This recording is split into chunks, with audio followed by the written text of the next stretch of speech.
Genesis 13, 8 through 13. Abraham and Lot separate. Then Abram said to Lot, Let there be no strife between you and me, and between your herdsmen and my herdsmen, for we are kinsmen. Is not the whole land before you? Separate yourself from me. If you take the left hand, then I will go to the right. Or if you take the left hand, then I will go right. Or if you take the right hand, then I will go left. And Lot lifted up his eyes and saw that the Jordan valley was well watered everywhere, like the garden of the Lord, like the land of Egypt, in the direction of Zoar. This was before the Lord destroyed Sodom and Gomorrah. So Lot chose for himself all the Jordan valley, and Lot journeyed east. Thus they separated from each other. Abram dwelt in the land of Canaan, while Lot dwelt among the cities of the valley, and moved his tent as far as Sodom. Now the men of Sodom were wicked, great sinners against the Lord. Overview. The decision of Abraham and Lot to separate shows evidence of Abraham's desire to preserve harmony. At the same time, the story shows that riches are a cause of strife. On an allegorical level of interpretation, the story is about the preservation of harmony within the individual soul, between the rational part of the soul and the irrational part, the senses. Ambrose. The story also reveals the extraordinary humility of Abraham, Chrysostom. Lot, whose name can be interpreted to mean deviation, is shown to be insolent and one who chooses according to appearances. The mention of the wickedness of the men of Sodom provides the occasion to note that God judges not according to appearances or as people judge, but according to the inner conscience. Ambrose. It also reveals that Lot chose according to his desire for riches rather than uprightness. Chrysostom. 13.8. No strife. The preservation of harmony. Ambrose. Rightly then, devotion has claimed first place for itself. Let us consider now also the adornment of the other virtues. Holy Abraham enjoyed the presence of his nephew, to whom he showed fatherly affection. A conflict occurred between the servants of the nephew and those of the uncle. As a truly wise man, Abraham was aware that disagreements among servants often break the peace among their masters. He broke the thread of discord so that the contagion might not spread. He thought it preferable that the two separate than that good harmony among them be broken. This is what you should do whenever you find yourself in a similar situation, to forestall a hotbed of discord. In fact, you are not stronger than Abraham. He thought it best to withdraw from the servants' disputes, not to treat them with contempt. And if you are strong enough, take care lest someone weaker than you gives ear to the whisperings of the servants. It often happens that by their undivided service they sow discord among relatives. Better it is to separate from each other so that friendship might remain. When two cannot live together in a house with common property, it is not better graciously to withdraw than to live together in discord? Is it not better graciously to withdraw than to live together in discord? Riches the cause of strife. Ambrose. Abraham made the division because the territory, says Scripture, was insufficient to contain them both, because they were too rich. It is a worldly vice that land is always insufficient for the rich. Nothing satisfies the greed of the rich. The richer one is, the more greedily one desires possessions. The rich man is eager to extend the boundaries of his field, to exclude his neighbor. Is this what Abraham was like? Not at all, although at the beginning he too was imperfect. For where could perfection have come from before the coming of Christ? He had not yet come who was to say, If you will be perfect, go, sell everything you possess and give it to the poor, and come follow me.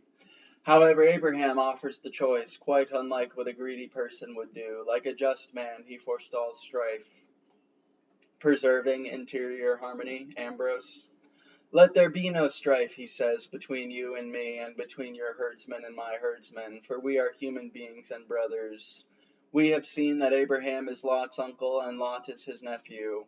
Why then does he call him brother? Notice that the motives invoked by the wise man are those of concord.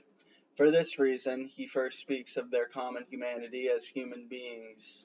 All human beings are children of a single nature, conceived deep within the inward parts, nourished and brought into this world by one womb. For this reason we are bound to one another by a certain family law, like brothers, begotten of one father, and born into this world by one mother, like uterine brothers. And so, since we are the offspring of a rational nature, we should love one another with a mutual love, like brothers, and not be fighting with one another and persecuting one another.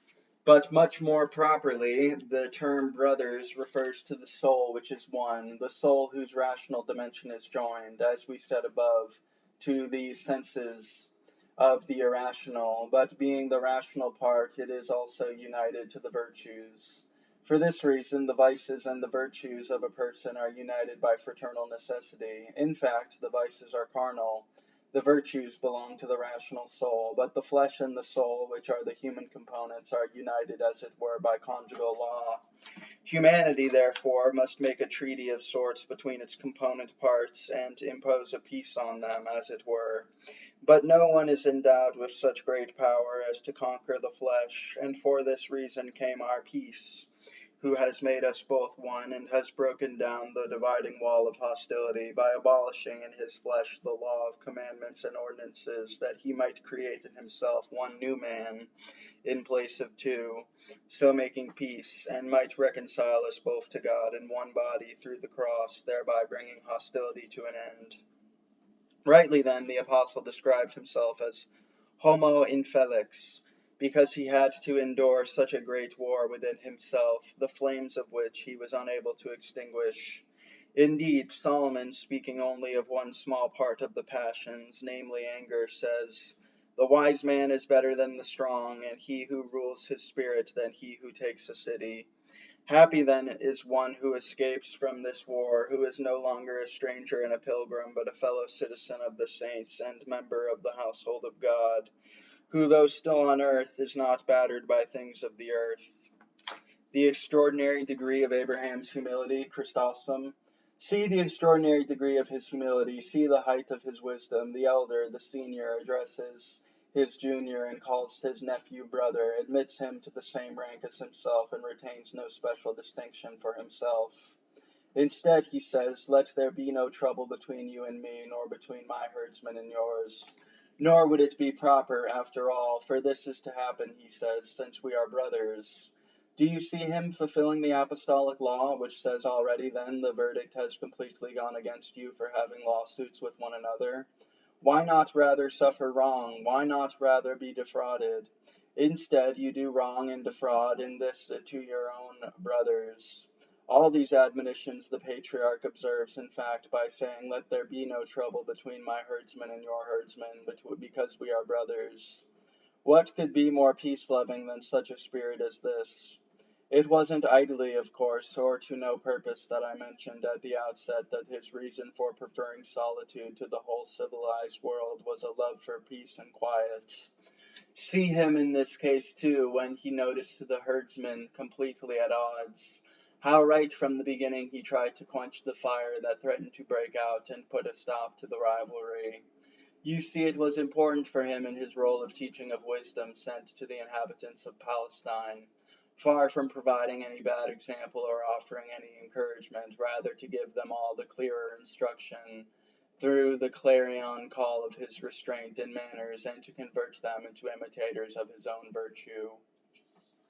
The just person handles everything with restraint, Chrysostom. Notice how he addresses Lot on terms of equality, and yet I have the impression that the outbreak of trouble had no other origin than in the refusal of the patriarch's herdsmen to allow Lot to enjoy the same privileges as they. The just man, however, handles everything with restraint, demonstrating the remarkable degree of his own good sense, and teaching not only those present at the time, but also everyone in the future, never to settle their differences with our relatives by feuding. Their squabbling brings great disgrace on us, and instead of troubling being attributed to them, the blame reverts to us. So what fittingness could there be for brothers, sharing in fact the same nature, the same links of kinship, and due to that point to dwell near to each other, to engage in hostilities when it was expected of them, to play the role of teaching all these people restraint, gentleness, and complete good sense? Let people who believe they are above such reproach give heed to this example when on the grounds of relationship they connive at their relatives' larceny, rapacity, scheming beyond measure, in the city and in the country, confiscation of one person's farm and another's home, and on that basis they show such scoundrels even greater favor. 1310. Lot sees a fertile valley. Lot was rather insolent. Ambrose. Haughtiness is the companion of those who deviate from the truth. In fact, as Abraham was quite humble in that he offered the choice, so Lot was rather insolent in presuming to choose. Virtue humbles itself, whereas wickedness becomes arrogant. Lot should rather have relied on one more wise than he to be on the safe side. Indeed, he did not have the knowledge to make a choice. 1311. Lot chose for himself. Choose that which is truly better. Ambrose. How appropriately then Scripture says Lot, that is, deviation, chose for himself. Indeed, God has placed before us good and evil, so that each may choose what he wishes. Let us not then choose that which is more pleasing at first sight, but that which is truly better, so that, having been granted the ability to choose what is preferable, we lift up our eyes and be attracted by false beauty, while we leave concealed the truth of nature, as one who looks the other way. 1313. The people of Sodom were wicked. God examines the conscience of their mind. Ambrose. But the fact that the men of Sodom were wicked, great sinners in the sight of the Lord, is not a matter of minor importance in terms of the way God deals with human beings. Rather, its aim is to help us understand that the harsh gravity of sin can compel a gentle God to retaliate. The reason Abraham was unable to obtain pardon for the Sodomites through his prayer is that their malice was beyond all measure. There are many people who, the more wicked they are, the more sheltered and secure they seem to be. They find ways of escaping human detection where things are done without supervision or where a just person is indicated through false testimony. The just person remains just before God, even if others condemn him. God does not look at the outcome of trials or judicial actions based on unjust machinations, but observes matters in their naked reality. In human trials, however, the error of false opinion often obstructs the force of truth. Susanna remained exceedingly chaste in God's eyes even when she was convicted of adultery, because God did not make a finding of fact based on the assertions of lying witnesses, but directly examined the inner conscience of the mind. The summit of blessings is uprightness. Chrysostom. Do you observe Lot having regard only for the nature of the land, and not considering the wickedness of the inhabitants? What good, after all, is fertility of land and abundance of produce when the inhabitants are evil in their ways? By contrast, what harm could come from solitude and a simple lifestyle when the inhabitants are more restrained? The summit of blessings, you see, is the uprightness of those who dwell in a place. Lot, however, had eyes for one thing only, the richness of the countryside. Hence Scripture desires to indicate to us the wickedness of those who dwelt there in the words, "Now the people of Sodom were very wicked sinners in God's sight." They were not merely wicked, but also sinners, and not simply sinners, but also in God's sight. That is, the extent of their sins was extreme, and their wickedness superabounded. Hence it added as well, very wicked in God's sight. Do you see the extremity of the evil? Do you see how great an evil is to usurp pride of place and not to consider what is for the common good? Do you do you see what a great thing is deference, ceding pride of place, taking second place? Take note, in fact, as the instruction develops, we shall see that the one who took the pick of the best places gained no advantage from it, whereas he who chose the lesser became more resplendent day by day, and with his wealth increasing, he became the attraction of all eyes.